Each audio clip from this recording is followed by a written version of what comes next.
Bonsoir et bienvenue à cette nouvelle édition de Direct. Aujourd'hui, nous allons consacrer notre débat à deux volets. Le premier concernant la brève visite effectuée par le chef de l'État, le président Abdel Fattah el-Sisi, pour les Émirats arabes unis, où il a tenu des entretiens et où il a été reçu par le prince héritier d'Abu Dhabi, Cheikh Mohammed bin Zayed Al Nahyan.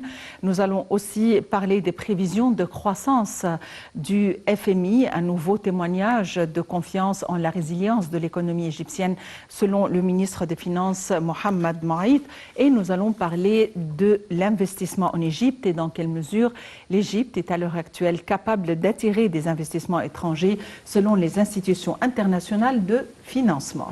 Et pour nous donner plus d'éclaircissements, nous avons le plaisir d'avoir avec nous ce soir Dr Farouk Ghafar, expert en économie. Dr Farouk Ghafar, bonsoir et bienvenue avec nous. Bonsoir. Dr Farouk Ghafar, le chef de l'État a tenu une brève visite aux Émirats arabes unis mercredi dernier et finalement la visite avait pour objectif de souligner certains aspects importants en notre relation bilatérale concernant en premier lieu le côté sécuritaire et aussi concernant l'économie et l'investissement. On aimerait en savoir plus sur l'objectif de cette brève visite. Je pense que le but principal de cette visite, c'était justement de... Nous savons certainement que les relations entre l'Égypte et les Émirats, ce sont des relations anciennes, très solides, très fortes. Et cette fois-ci, je pense que notre président s'est rendu là-bas pour exprimer sa solidarité, justement, avec le peuple des Émirats, avec la famille royale des Émirats, surtout après les incidents qui ont eu lieu la semaine dernière à partir de Yémen et les Huttites. Et pour reconfirmer que la sécurité nationale de leur pays, c'est justement une partie intégrale de la sécurité nationale égyptienne. Ça, c'était, à mon opinion, la raison pourquoi notre président s'est rendu ces jours-ci. Mais en principe, si on parle économie, nous savons bien que les Émirats sont peut-être des pays les plus qui investissent, disons, le plus en Égypte. Ils ont beaucoup de projets dans des différents domaines et ils continuent justement à investir et à faire partie de l'économie égyptienne. Le chef de l'État a tenu des négociations et des pourparlers à quatre avec Cheikh Mohammed bin Zayed Al Nahyan, le prince héritier, et avec le roi Hamad bin Issa Al Khalifa de Bahreïn et le vice-président émirati et premier ministre et gouverneur de Dubaï, Cheikh Mohammed bin Rashid Al Maktoum. Les détails.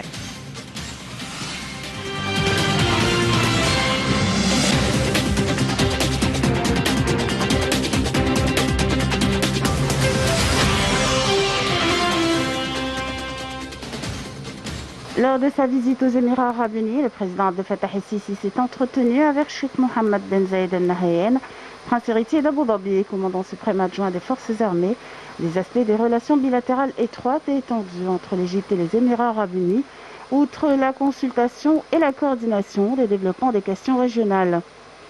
Le prince héritier d'Abu Dhabi a salué la renaissance globale du développement dont l'Égypte a été témoin sous la direction du président el-Sisi au cours des dernières années, qui s'est traduite par la création d'un climat attrayant pour les investissements et l'amélioration de l'environnement des affaires, ainsi que les grands projets qui sont mis en œuvre dans diverses régions de l'Égypte.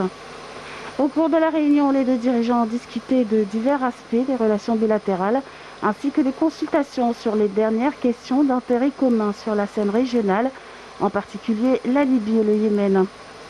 À cet égard, le président el-Sisi a souligné la position égyptienne en matière de règlement des crises régionales, basant principalement sur le sapin des interventions étrangères, la lutte contre la violence et les terroristes et la préservation des institutions nationales de l'État, dans le but de rétablir la sécurité et la stabilité dans les pays qui souffrent de ces crises et les empêcher de menacer la sécurité régionale.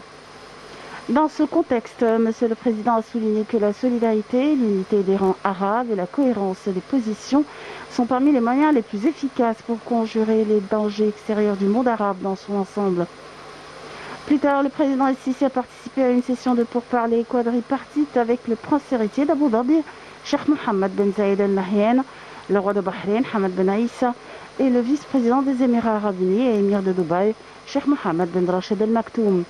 Ils ont discuté de l'évolution des questions régionales d'intérêt commun et des moyens de renforcer la coordination et la coopération pour relancer les mécanismes d'action arabe commune face aux défis actuels auxquels la région est confrontée.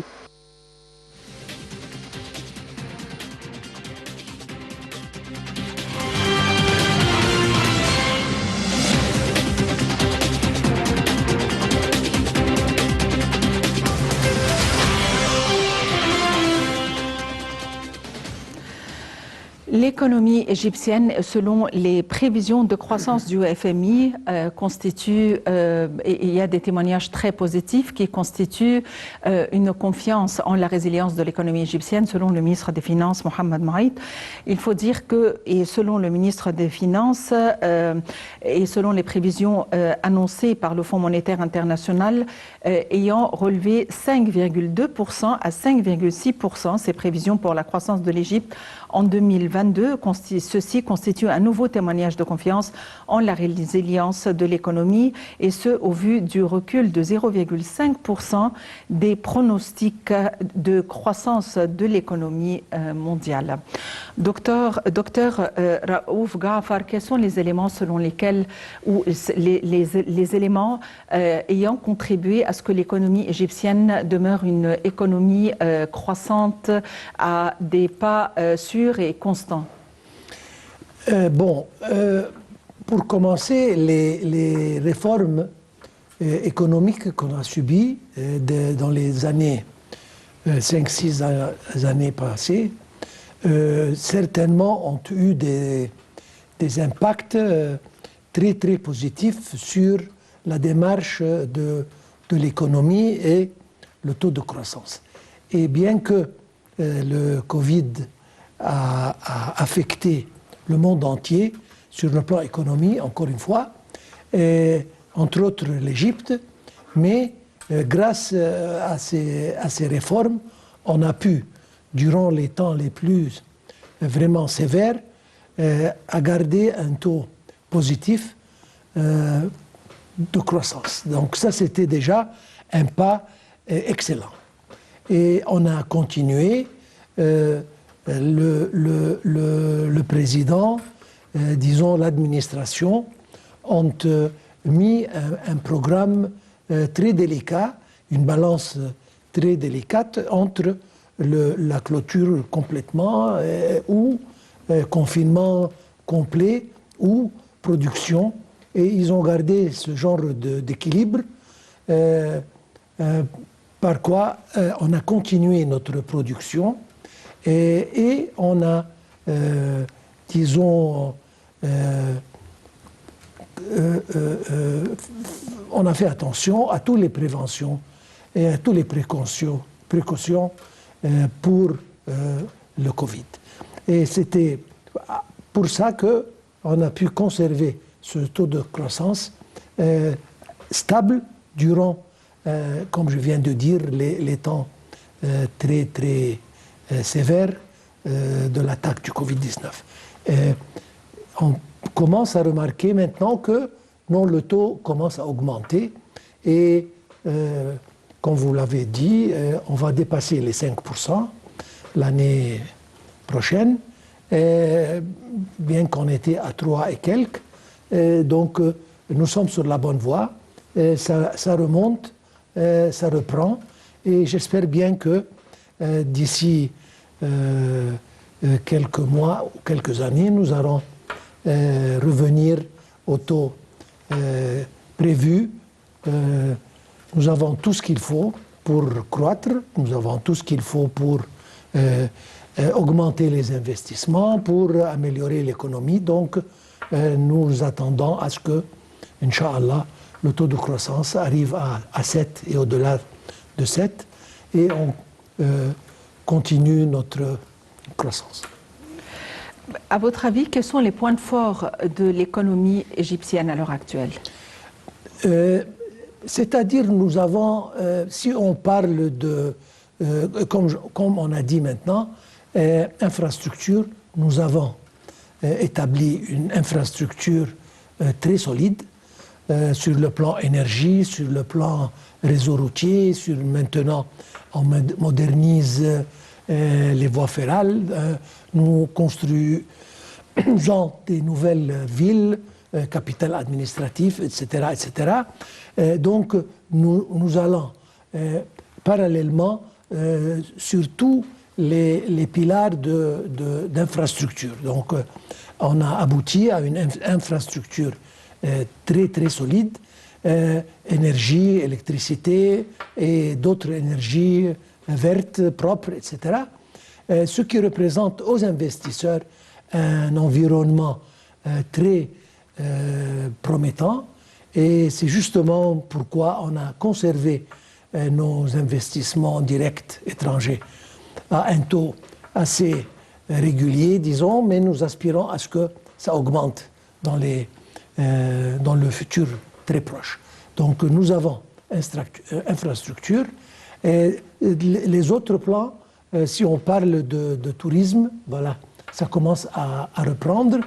Les transferts des Égyptiens qui travaillent à l'étranger a augmenté. Grâce à Dieu, il y a chaque jour une nouvelle découverte de pétrole d'un côté, de gaz de l'autre. Donc les ressources minérales et naturelles augmentent. Donc ça, ce sont des indices très positifs qui nous donnent un espoir que notre économie va croître très rapidement et avec un taux assez élevé.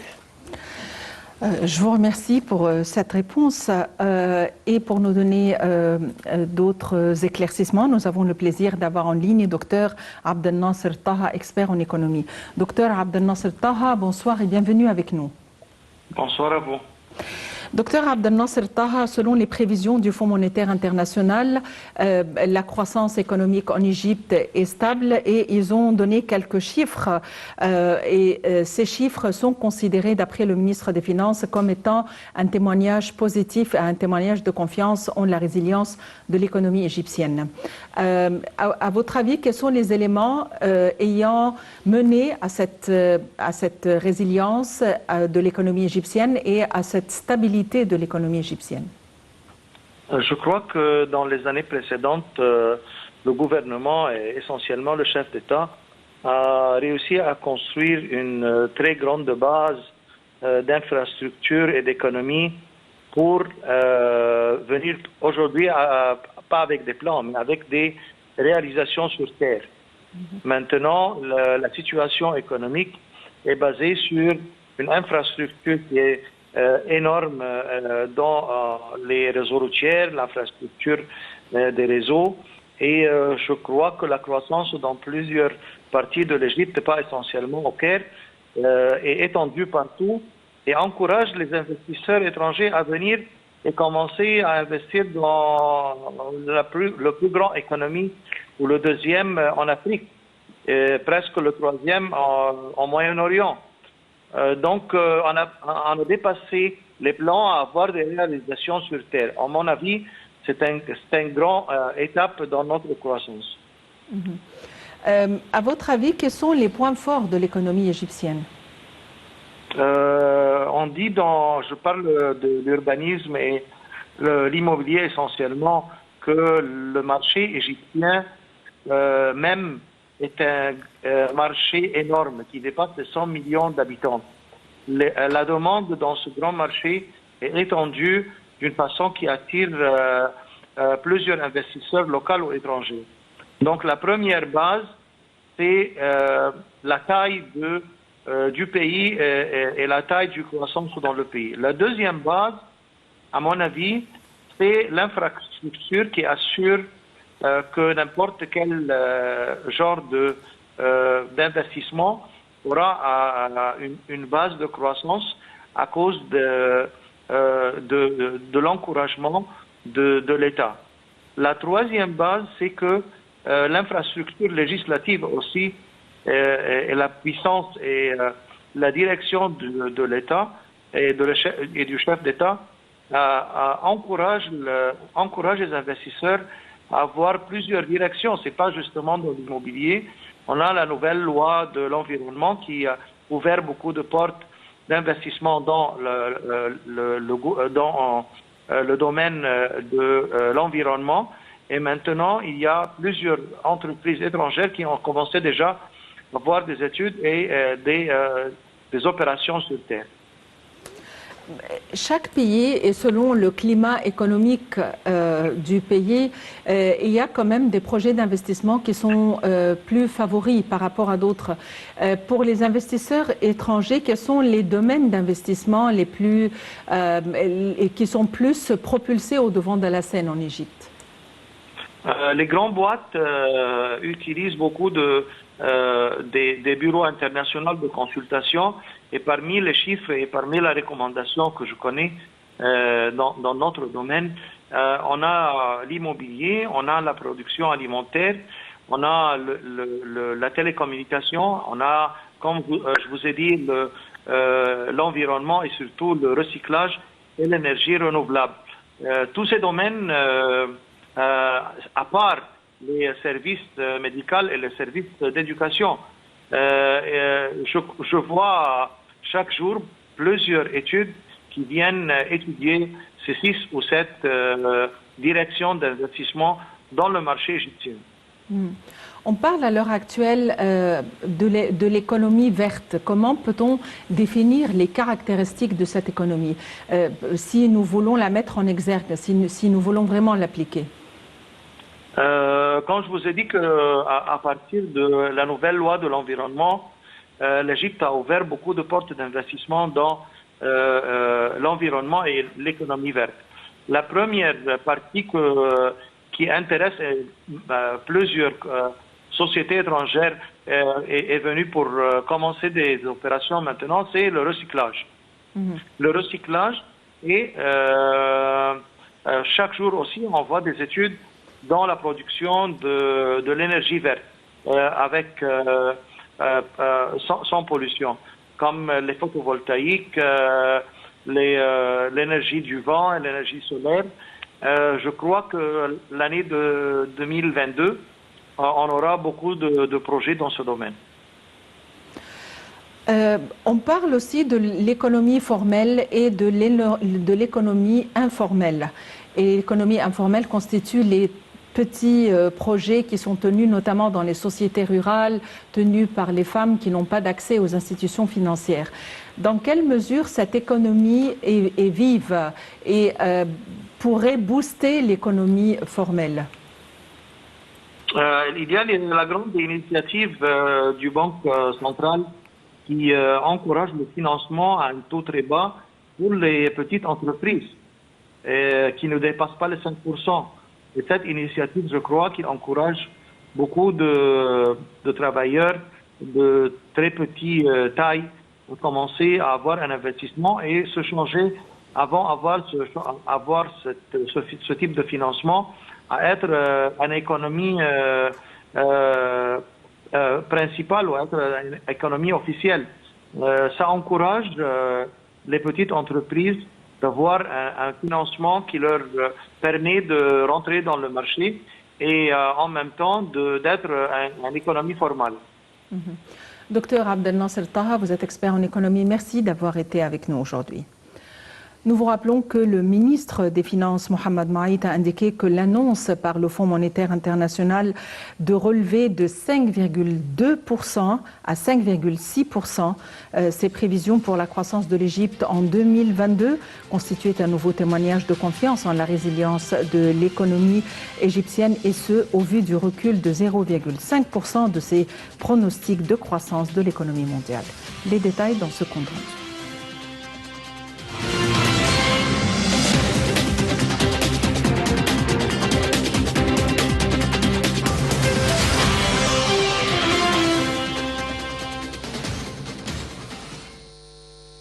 Le ministre des Finances, Mohamed Moaït, a indiqué que l'annonce par le Fonds monétaire international de relever de 5,2 à 5,6% ses prévisions pour la croissance de l'Égypte en 2022 constitue un nouveau témoignage de confiance en la résilience de son économie, et ce, au vu du recul de 0,5% de ses pronostics de croissance de l'économie mondiale.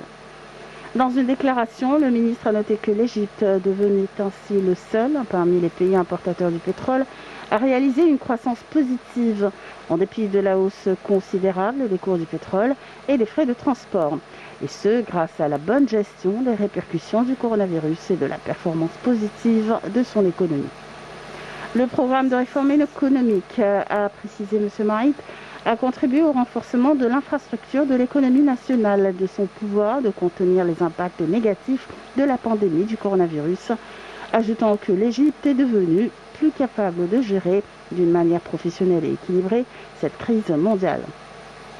Les témoignages de confiance successifs que l'économie égyptienne a reçus des institutions financières de notation internationale au cours de la dernière période confirment qu'elle est sur la bonne voie, a fait savoir M. Moaït, soulignant que ces témoignages reflètent les efforts déployés par le gouvernement pour améliorer la croissance de manière à être plus diversifiée, et de conclure que ces témoignages confirment le succès de l'Égypte de traiter positivement cette crise avec un paquet d'allocations de 2% du PIB pour soutenir les secteurs et les catégories les plus affectées.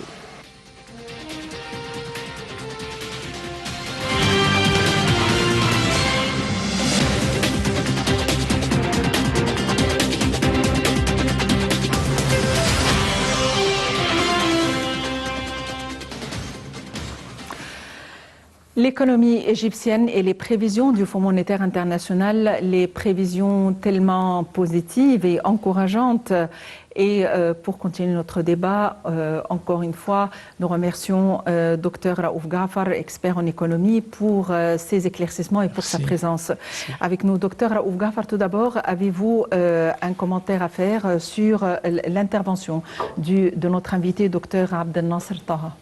Non, pas de commentaire, mais j'aime ajouter justement un petit mot, c'est que une des raisons pour laquelle on a pu conserver un taux de croissance assez élevé dans ces temps-là, c'est les méga-projets. Parce que les méga-projets que le gouvernement particulièrement a exécutés, ça emploie beaucoup de monde et ça a baissé le taux de chômage. Et quand on offre des possibilités d'emploi, ça enrichit l'économie. Et c'est pour ça que c'est une des raisons pourquoi l'économie a continué à se développer positivement et va justement continuer. Donc ça, c'était important. L'importance, encore une fois, que le président et l'administration ont donné aux jeunes gens, à la jeunesse. Nous savons qu'une grande majorité de notre population sont des jeunes, donc ça c'est l'avenir. On commence à les éduquer, on remarque qu'il y a un changement drastique sur le plan éducation en Égypte, et puis entraînement. On commence à s'intéresser maintenant aux études techniques, etc., éducation technique, ce qui peut présenter au marché des spécialités et des spécialisations qui n'existaient pas. Et tout ça, un après l'autre, ça aide justement à continuer nos pas vers une économie encore plus, je veux dire, forte. Vous avez parlé des méga-projets, ceci nous emmène aux micro-projets et des petites et moyennes entreprises et justement à l'économie informelle par rapport à l'économie formelle. Et récemment, il y a eu des rapports selon lesquels l'économie informelle avait un rôle majeur dans la relance et le soutien à l'économie formelle. Dans quelle mesure pouvons-nous dire qu'il y a un développement en matière d'économie informelle, notamment dans les sociétés rurales ? Bon, malheureusement, l'économie informelle représente jusqu'à présent le pourcentage le plus haut dans l'économie égyptienne. Je pense qu'on parle d'un 60-70% de l'économie. Je vois que le gouvernement a commencé à prendre des pas, l'inclusion financière par exemple, pour essayer d'attirer ces petits, si on peut appeler, qui ont des petits investissements, justement, un peu les attirer vers l'économie formelle, vers le système économique égyptien. On commence à déjà diminuer un peu les échanges monétaires en devises, et ça change. Donc, tous ces pas, c'est pour justement inclure une grande partie de cette économie dans l'économie formelle. Et je pense que ça augmente d'un jour à l'autre. Et si jamais on peut aboutir à inclure 50% de cette économie dans l'économie formelle, ça va nous permettre de faire un saut vraiment gigantesque sur le plan économique en général, global. Et je dois parler encore de la fameuse initiative Vie décente, parce que, entre autres, ça représente une aide très importante aux entrepreneurs, petits entrepreneurs, et à leur accorder des prêts et des dons chez eux, c'est-à-dire tout en conservant leur vie dans leur village, dans leur ville, etc. Partout en Égypte, on va jusque chez eux et on leur présente des offres d'aide, de financement pour qu'ils puissent établir leur projet chez eux. Ça, encore une fois, ça va justement viser vers une économie encore plus fraîche, et ça va rentrer dans l'économie formelle, et je pense que ça aura un impact très positif en général sur l'économie. Un des domaines qui offre plus d'opportunités à l'économie informelle, c'est l'agriculture. Absolument. Et notamment dans les sociétés rurales. Mais le problème, c'est que les agriculteurs avaient besoin, notamment quand il s'agit des femmes, ils ont besoin d'une personne intermédiaire pour emmener leurs produits et faire circuler leurs produits sur les marchés. Et ces personnes prenaient une grande partie de leurs profits. Est-ce qu'aujourd'hui, à travers les applications, à travers le mobile, il y a eu quand même plus de solutions ou plus d'opportunités à ces femmes? Absolument. Et pas seulement les femmes, c'est-à-dire les intermédiaires partout. Ils font le plus de gains. Mais les producteurs, ils font des gains très modestes, si je peux dire ça, et puis c'est au coût de l'acheteur à la fin. Donc si on essaye un peu d'éliminer disons, les personnes intermédiaires, ou bien les réduire considérablement, on peut d'un côté donner plus, acheter le produit à un prix un peu plus haut, donc ça fait bien pour le producteur, et de l'autre côté, on peut diminuer le prix de vente au client final un tout petit peu moins. Donc ça rend bénéfice aux deux côtés, et ça augmente la production de l'autre, ça encourage et c'est partout, maintenant avec les applications, comme vous l'avez dit, sur mobile, sur portable, sur Internet, partout.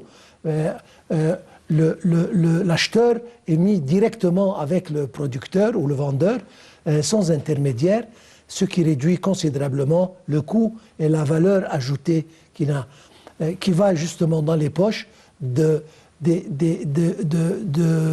des personnes qui font le moins d'efforts. Ils ne prennent pas de risques, c'est le producteur justement qui prend le risque, et c'est l'acheteur, qui achète peut-être une marchandise de bonne qualité ou non, mais l'intermédiaire, il fait toujours son gain, peu importe la qualité du produit. C'est pour ça que réduire cette zone est très important. Évoquant l'agriculture, on aimerait quand même profiter de votre formation en tant qu'ingénieur d'eau souterraine. Il y aura toujours le problème de l'eau. Est-ce qu'à nos jours, il y a quand même des solutions concernant le recyclage et concernant le recours aux eaux souterraines de manière à ne pas vraiment exercer trop de pression sur les sources ou les ressources en eau? Absolument. Mais en premier lieu, la rationalisation des méthodes d'agriculture, c'est ce que justement le gouvernement, sous les directives du président, sont dans cette direction, est excessivement important. Parce que quand on irrigue par inondation, c'est un gaspillage d'eau à n'en plus finir. Et il n'y a plus de pays dans tout le monde qui utilise ce genre d'irrigation. Donc, rationalisation, changer les méthodes d'irrigation dans des méthodes plus modernes, et la réduction de la quantité d'eau nécessaire pour l'arrosage et l'agriculture, c'est très important. En même temps, comme vous l'avez dit, le recyclage, l'utilisation de l'eau une fois, 2 fois, 3 fois si on peut, pour ne pas, c'est-à-dire se débarrasser d'une telle ressource importante. Certainement, les eaux souterraines représentent une ressource importante et il faut bien calculer la quantité de ces nappes phréatiques, de ces souterraines, pour ne pas les épuiser. Donc, ça se renouvelle et c'est facile de calculer justement la quantité d'eau souterraine qui se renouvelle chaque année et utiliser cette quantité pour, d'un côté, bonification de nouvelles terres et pour irrigation par les systèmes modernes. Donc, certainement, ça c'est une chose impérative et ce n'est pas une affaire de l'Égypte. Nous savons certainement les crises que l'Égypte fait face maintenant, mais on parle généralement. Tout le monde prédit que les guerres, si jamais prochaines, seront à base d'eau. Donc la pénurie d'eau, ce n'est pas un problème égyptien ou régional, mais c'est un problème global. Et si le monde entier ne se concentre pas à résoudre ce problème, il y aura des problèmes assez sérieux dans l'avenir. L'État a entrepris des démarches pour faciliter les choses pour les agriculteurs en donnant des subventions quant aux engrais alimentaires, en améliorant la qualité des engrais et en donnant des formations aux agriculteurs. Est-ce qu'il y a des programmes de formation pour ces agriculteurs de manière à apprendre comment recycler l'eau ou comment rationaliser l'usage de l'eau? Comment rationaliser? Absolument, oui. Il y a des entraînements, des cours, et on les apprend comment faire ça. C'est d'un côté. Certainement, la transformation des systèmes, c'est probablement fait par le gouvernement ou bien des coopératives, mais sur disons, c'est sur un grand scale, c'est-à-dire à grande échelle. Exactement. Mais sur le plan agriculteur, il y a une chose encore importante, c'est que le gouvernement se consacre ces jours-ci à, disons, donner une poussée aux aliments ou aux produits qui sont stratégiques, c'est-à-dire blé, c'est-à-dire maïs, etc., coton maintenant, qui ont une importance très stratégique pour l'État. Et puis, il essaye de diriger les petits agriculteurs vers les produits par lesquels ils font un bénéfice assez élevé et ils sont visés vers l'exportation. Peut-être légumes, peut-être fruits, etc. Donc des produits assez sophistiqués pour qu'ils fassent pas mal de bénéfices, de gains, et en second lieu, on augmente nos importations. Donc, parce que quand on retourne à l'économie, l'exportation, quand ça augmente, ça se reflète immédiatement sur l'économie. Quels sont les produits agricoles que l'Égypte exporte le plus? Nous exportons beaucoup de fruits. Si vous voulez, on peut les nommer, mais fruits en général, beaucoup de légumes, des zones chaudes, disons, qui n'existent pas dans beaucoup de marchés. Donc, je pense que les fruits et les légumes sont les deux choses les plus qui représentent le plus d'exportation. On exporte à qui? Quels sont les marchés? On exporte partout. Particulièrement dans les pays sophistiqués qui ont besoin d'une qualité supérieure qui peut être offerte par les producteurs égyptiens. On parle de l'Europe en général, on parle de l'Amérique, on parle de l'Asie, donc on exporte partout. Certainement l'Afrique encore représente un marché assez important, mais peut-être ça accepte une qualité qui peut ne pas être assez élevée comme les autres pays. Mais on exporte, je pense que nos légumes et nos fruits se trouvent dans tous les marchés américains et européens. Qu'en est-il et le coton égyptien? Qu'en est-il quant au coton égyptien? L'Égypte qui était connue pour le coton, et nous voyons partout, même à l'étranger, des choses fabriquées, des produits fabriqués, et avec la marque Egyptian Cotton ou coton égyptien. Que devient le coton égyptien? Ça démarre, ça recommence. Qu'est-ce qui a fait qu'il y a eu un recul quant à la production du coton égyptien? Vraiment, c'est malheureux. Et il me semble que à une certaine époque, on a pensé que si jamais on importait les produits déjà faits, des fabriques, etc., ça sera des tissus, c'est un peu moins marché que les... mais le coton égyptien, nous avions d'ailleurs la bourse numéro 1 du coton dans tout le monde.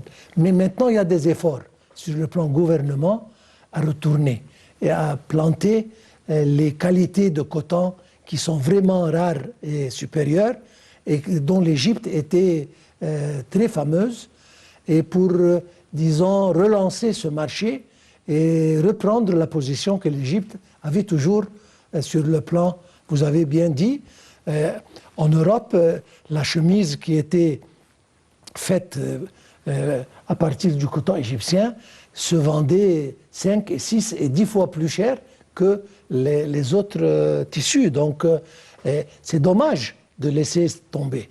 Je pense qu'il y a des efforts vraiment très sérieux pour que l'Égypte se rétablisse sur ce marché, Inch'Allah, très prochainement. Espérons-le. Inch'Allah. Il faut dire que les institutions internationales de financement ont affirmé à l'unanimité que l'Égypte attirait davantage d'investissements étrangers avec des prévisions sur leur hausse durant les prochaines années grâce à la réforme économique qui continue de progresser en dépit des répercussions de la pandémie. Les détails.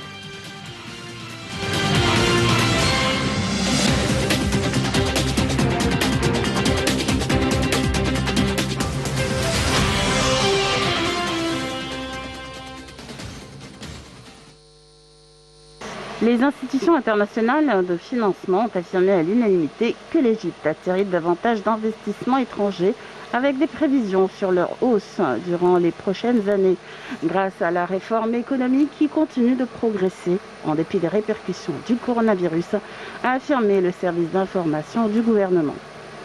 L'État a élaboré une stratégie globale pour améliorer le climat de l'investissement et créer un environnement, un incubateur d'entreprises en faveur de la société d'affaires pour promouvoir les activités des investissements et de la production.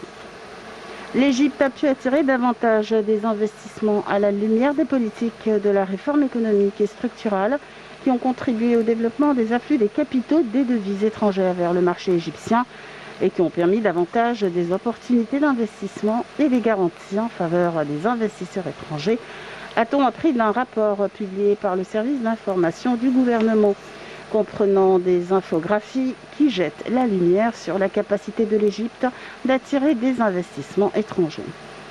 Le service d'information du gouvernement a également indiqué que l'Égypte avait pu surmonter les défis imposés par le coronavirus à l'économie mondiale, affaire qui a eu un impact positif sur la confiance et la vision des institutions internationales envers l'économie égyptienne, selon le rapport. L'Égypte figure parmi les destinations les plus attirantes d'investissements étrangers et a été classée en tête de la liste des pays africains en 2020, vu qu'elle a possédé près de 15% du total des afflux des investissements étrangers dans le continent africain, avec 5,9 milliards de dollars, selon la Conférence des Nations Unies sur le commerce et le développement.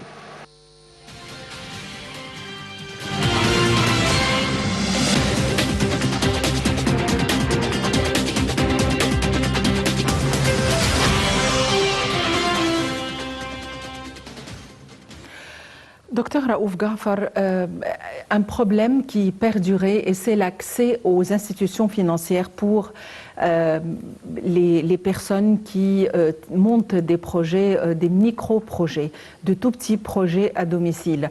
Ils n'ont pas de compte en banque, ils n'ont pas les moyens d'avoir un compte en banque, et cependant, ils avaient besoin de prêts ou d'institutions financières pour les financer.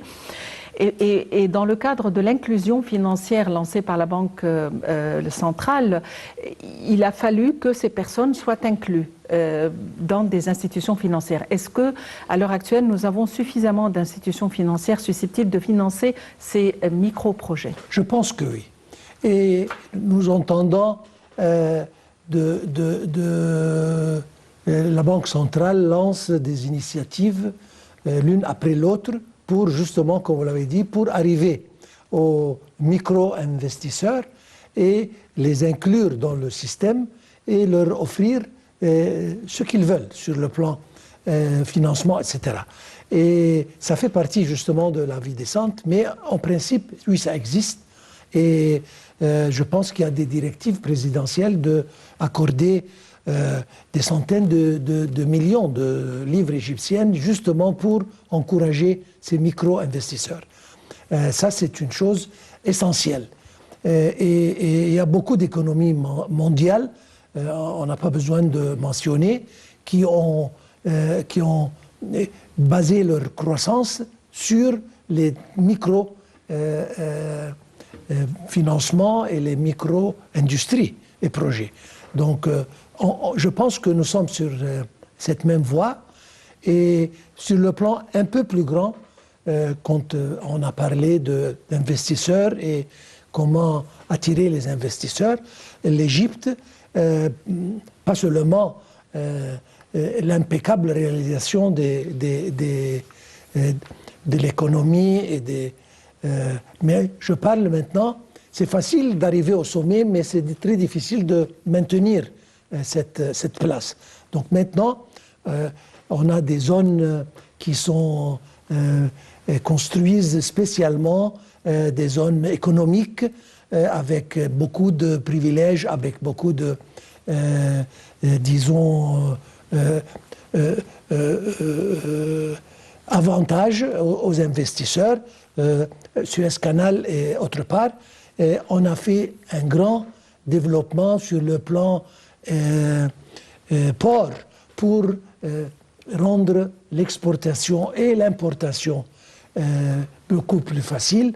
Et on commence maintenant à introduire des technologies pour justement commencer des industries locales basées sur peut-être un know-how et une technologie étrangère qui ne soit pas si compliquée, mais avec les main-d'œuvre égyptiennes bien entraînées, etc., etc.